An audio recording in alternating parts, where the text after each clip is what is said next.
Hey guys, it's Danny. Alrighty, today we're gonna do a requested orchids update.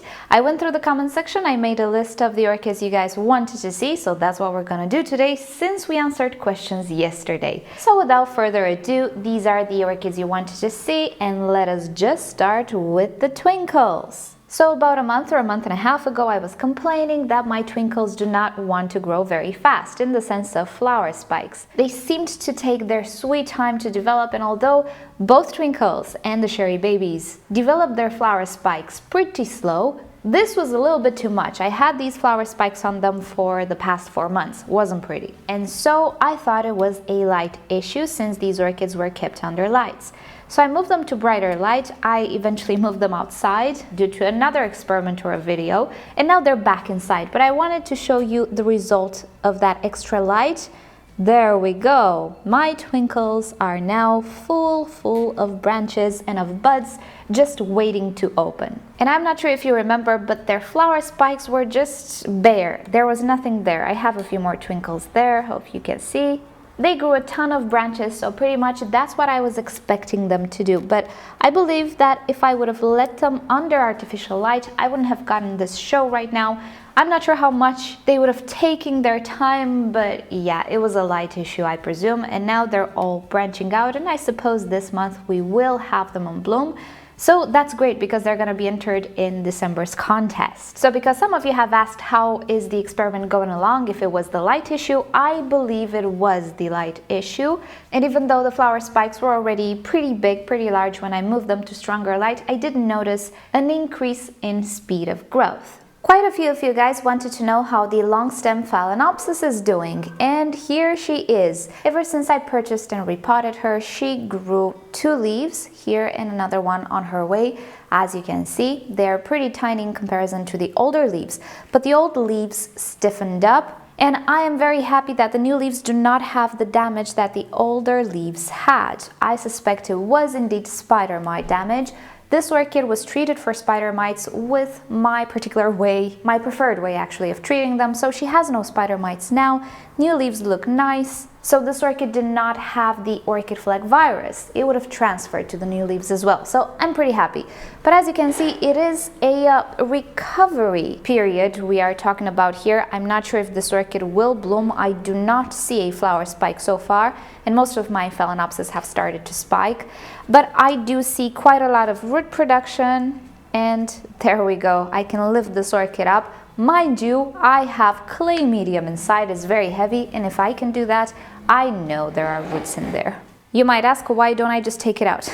Because the roots grew inside and they attached to the outer pot here, so I just don't want to disturb them right now. This orchid will be potted in semi-hydro, but I think I will be waiting for spring, although I had an idea, you guys. I had an idea inspired from a rude comment, actually. I might do it this weekend. It might involve Phalaenopsis. I don't know, we'll see. But here she is, the long stem Phalaenopsis.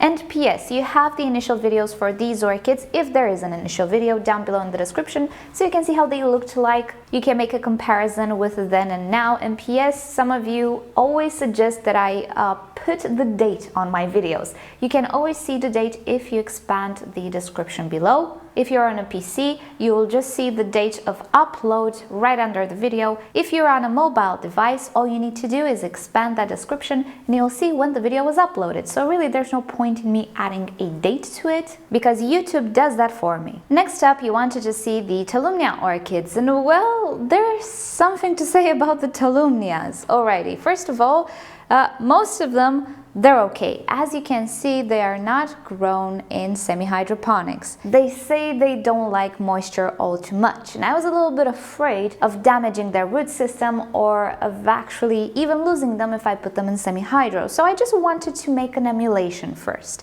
So what I'm using is a white pot, and I think the brightness is a bit too much. So as you can see, a white pot. It is a normal pot with drainage holes, and I am keeping it in this little cup, which offers me a reservoir. So I am experimenting at the moment with the reservoir, or with the reservoir feeling. They seem to be doing okay. As you can see, my Tolumnias are recuperating. If you remember, they at some point dried out a little bit too much in the clay pots, just like the Phalaenopsis. I'll try to find the video and show you. So I transfer them to plastic pots. It just turns out that clay pots are really not okay in my area. Once orchids get adjusted, they produce a lot of roots and start to actually drink a lot of water. In summertime, no. It doesn't work out for my climate. So all of my Tolumnias are potted like this. The dehydration issue has been fixed. I don't have any more dehydrated Tolumnias. So the Tolumnias are okay. Let's see some root production. They do seem to enjoy the leca. You can see the roots are growing nicely here, but I don't know. I just didn't want to put them in semi-hydro just yet. I will probably experiment at some point and put one of them in semi-hydro, but right now I am still testing it. This on the other hand, I did a boo-boo, a big one. This is the dapple. If you remember all of my Tolumnias, I have the orange, the corona, and a no ID, which I think Genting orange is the name of it. Oh, by the way, the Genting orange, you remember it started to die off because it lost its roots? Well, it's bouncing back. The new growth is perfectly fine. The older growth will probably have to be discarded. It focused its energy on the new growth. Anyway, she's okay. What happened to this one?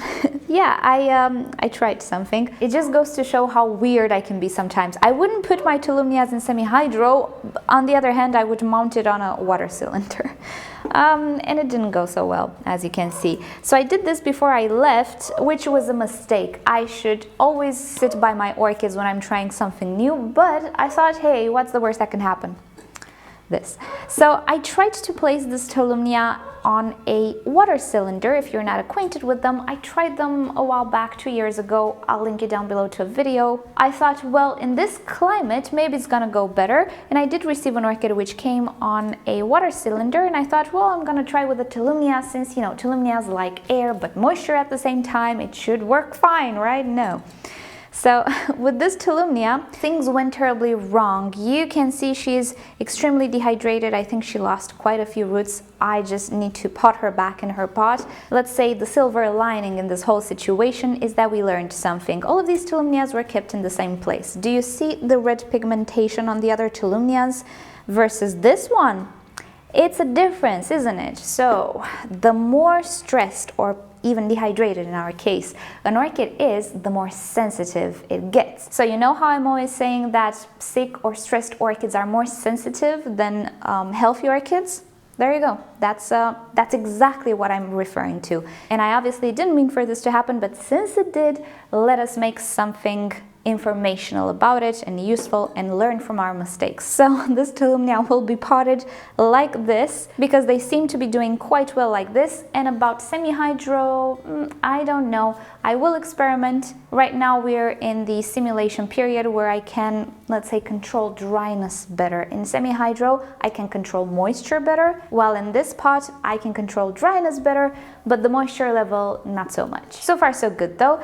But since you wanted to know how the Tolumnias are doing, there we go. That's how the Tolumnias are doing. Next up, you wanted to see the Ida locusta, and you will say, no, Danny, your orchid is dying. No, she's not. She is a deciduous orchid, so she's supposed to lose her leaves. The leaves usually last for about a year, as far as I know, so all of the older pseudobulbs are just leafless, and it doesn't mean they're sick, but you can see how plump they are. So no, it's not an issue of sickness. The locusta does lose her leaves. However, with this one, yet again, I had some issues with hydration. She really likes her hydration, and because she got a little bit dehydrated in the past, the leaf tips started to die off. And even though it looks kind of bad, this damage happened a long time ago, a few months ago. The dry part is not advancing down, so there is no point in actually cutting the leaves. And I know it might look unsightly, and this might be something I need to work on, the aesthetics. I don't like to cut leaves if they have good parts, so under no circumstance I would cut this leaf to the base if this doesn't spread. However though, yes, maybe I can prettify a little bit this orchid and cut it as such. But I'm always a little nervous when I cut leaves because they can always get infected with something else if I don't do a good job in sealing them with cinnamon, and there is a chance some other infection will spread down. Pretty much I have something against cutting leaves unless I have to. And it doesn't look pretty, and especially on video, I get that. Maybe I should try to be better at it and change a little bit this mentality and do a good job in sealing them. Anyway, so the Ida locusta is going into her dormancy. She lost a leaf here. This one is yellowing, as you can see. She will be lost, and she has two directions of growth. Now, this orchid is supposed to grow during the summer months. Now, my orchid didn't do that. When I received it last year, it was already growing a new growth just like this, and that new growth developed during winter time, and in the summertime she put out another new growth which grew smaller, this one. And now, as far as I can see, she's growing yet another new growth. But as far as articles say, she's supposed to be dormant right now and not grow anything. And yet she grows a new growth. She doesn't really want to take a break. Might have to do with my climate. It's not necessary to take a break, but you know, it would be nice to finally have this orchid seasoned. I only have it for a year now, so I'm not sure what to tell you. She is okay. She is plump. She has roots, but she's a little off season, I think, still. Or at least in my climate, she doesn't want to have a very big dormancy. This bulb, on the other hand, this acts a lot more normal. He's losing the leaves like he's supposed to. This guy is still green, minus the leaf tip, but he has green leaves still, does not want to go dormant, and he's growing a new growth, while this bulb, you can see, has no new growth. Fingers crossed, maybe a flower in the spring, but it's a tiny pseudobulb. I don't think so. And I don't see any new growth, so this is how this orchid should act like as far as articles say. Just take a break, go dormant, lose leaves, you know, all that fun stuff, no more water. And this is the odd part of the plant with no dormancy and a new growth. I don't know, we'll see what happens. But she's doing okay, she is plump, she really hates to be dry, I can tell you that. But she took to semi-hydro really well. Yeah, I think she started to grow some roots. She's been transferred recently, so you know, but she's very plump and obviously not suffering. Next up, the Dimorphorchis lowy, and he's doing great. I received this little guy earlier this year, a few months ago, from John here on YouTube, and the guy is doing great. I cannot show you roots. I will do my best though after we finish talking about him. I'll film the roots through the bottom where there is no algae, so you see the growth. He has been growing so well in semi-hydroponics. The roots have been growing well even in the reservoir. Now, this orchid is often compared with a vanda, so she shouldn't really like moisture, but I discovered she grows better in moisture. I didn't have her in semi-hydro at the beginning, and the tips just dried off, the tips of the roots, and that's a sign of wanting more moisture. So I switched it to semi-hydro and I had no issues since. And this is a seedling, by the way. This orchid is supposed to be as big as a vanda, but she's a seedling now, and she's growing slowly but surely. Comparing to how it used to look like, she did grow a lot. These leaves grew quite a lot larger, and of course you have the video down below in the description so you can make a comparison to when I received it. Alrighty, so let's take a look at the bottom roots right now. This orchid is a pretty new addition to the hobby, let's say. If you want to get a mature specimen, you will have to pay a lot of money. If you want a seedling, you know, it's more affordable. But this orchid produces two different flowers. And I'm not only referring to male-female flowers, but also the flowers are different. One of them is red, the other one is yellow. So you can understand it's quite the special orchid, and I'm so happy and flattered and humbled that I received it from John. Thank you so much. I've never seen it for sale around here. So yeah, I'm doing my best to care for it, and I really enjoy how it grew. This leaf tip, you might remember, I think it happened when I received it. It spent a month on transport. I received it in wet sphagnum moss. Thank goodness it was summertime, it was warm. So this is a damage ever since then, and I thought it had crown rot. But as you can see, the leaf grew perfectly. So yeah, yet another reason why, again, I don't like to cut leaves. Imagine if I would cut this just because it has a little black tip here that doesn't look good on camera, you know? I would cut it and then it would get somehow reinfected with something else. It's the crown. I do not want to mess around with the crown, especially with a seedling, especially with an orchid which is so rare and it has so much sentimental value at the end of the day. So you know, I would definitely give up aesthetics, even in a video, just so I make sure that my orchid is not exposed to risk, right? No matter how careful you are, sometimes things happen. You cannot control everything. These are live things and they will act erratically sometime and unexpected. At least one of you wanted to see again the Dendrobium compactum that we kind of did a poor job in repotting. I'll link it down below. It's going to be a funny video. So he's doing great. I said this in previous videos. He is an amazingly vigorous orchid, vigorous hybrid. If you've never ever had luck with orchids, even Phalaenopsis, I dare you to do poorly with this one. Such a vigorous grower. So here it is. Remember, all of these canes, they were separated. Now they're plump again because they have roots.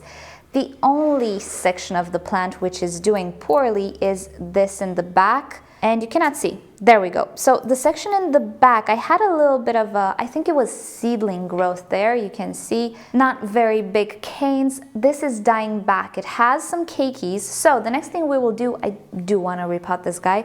The next thing we will do is just separate this section, remove all of the dead canes and try to save the keikis. So that's what we shall do. The only side of the orchid which is not okay is this one, the tiny seedling growth.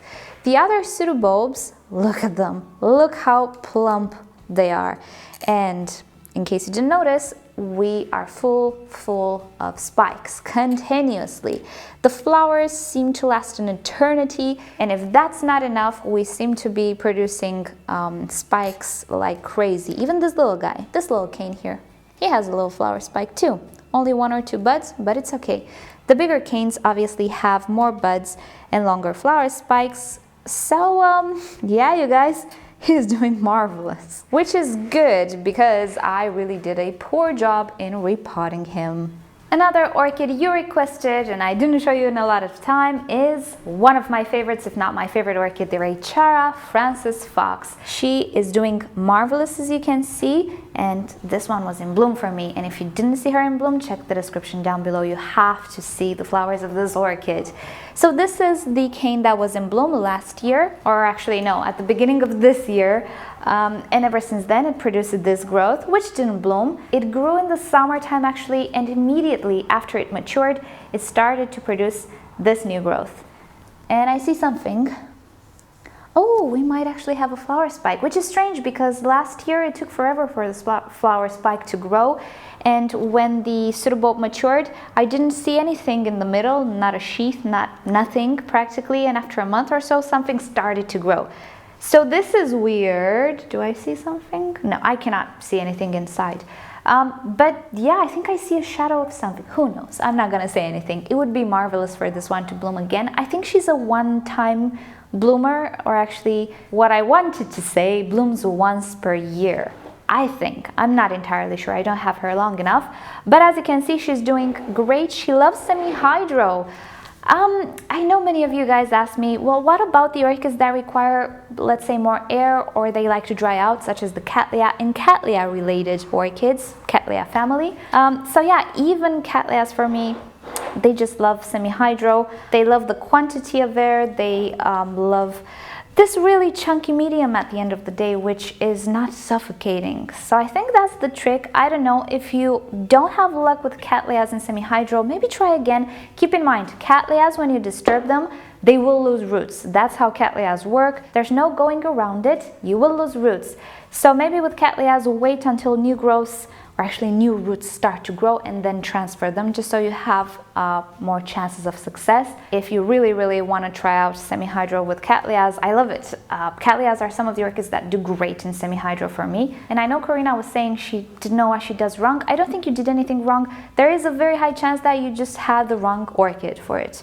That actually happens. It's a thing. So try again if you really like the technique. If not, you know, maybe it's not worth it. But there we go. Let's get back to the Rachara. I get sidetracked so much. I'm sorry. I just have so many things to share and to tell you. And I know some of you appreciate it, but I get sidetracked. Rachara is doing fine. Possibly a flower spike here. Fingers crossed, though. It's my favorite orchid, together with the Nelly Eiler. And lastly, you wanted to see the Maxillaria tenuifolia that I received this year from Roger. And there she is. She is currently still growing and maturing her growth.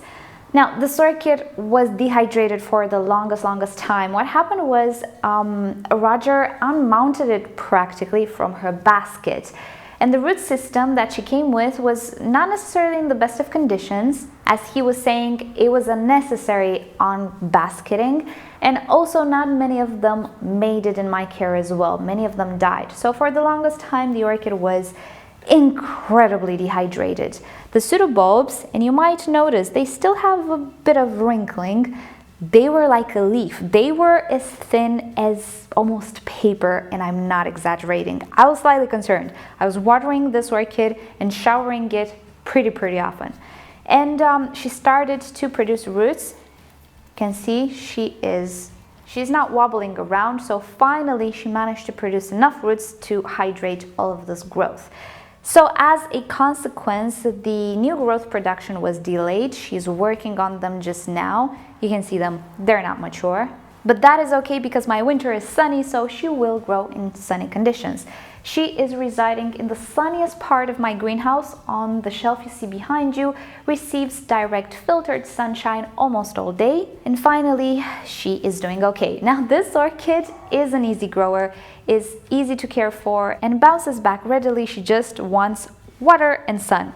So that's why she's in semi-hydro, and she's loving it. Ever since I potted her in semi-hydro, actually the recovery sped up a little bit, so I'm pretty happy with it. And I'll get you in a little closer so you can see I do see a few roots growing, and I'll show you the new growths a little bit better and how the pseudobulbs look like. A part of this orchid didn't make it, it just dried off. It was a tiny part. Considering the whole size of the orchid, it wasn't a big deal, but indeed a part of it didn't make it. It didn't want to produce roots. So it happens, even with Maxillaria, which roots very easily. Sometimes if you go overboard with dehydration, you can lose some sections. Luckily enough, the vast majority of the plant made it, and she's definitely looking a lot better. And hopefully we're gonna have some blooms next spring. During winter time, I expect her to fully mature these growths. As far as I remember, Maxillarias are not incredibly slow growers. They do take their time to produce new growth, but once they start, they don't grow all that slow. So I really hope that in the springtime we're gonna have a brand new set of new growth that is plump, is nice, and can produce flowers. So those were the updates for today. If you guys want to see other orchids that I didn't feature in a while, just let me know in a comment down below which orchids you want to see, and in my next requested updates video I will feature them. So I hope you've enjoyed it. You know the drill. If you did enjoy it, give it a thumbs up. If you hated it, give it a thumbs down. Subscribe to my channel for regular orchid videos, and don't forget to turn on notifications so you never miss a video. And with that said, I'll see you all next time. Bye!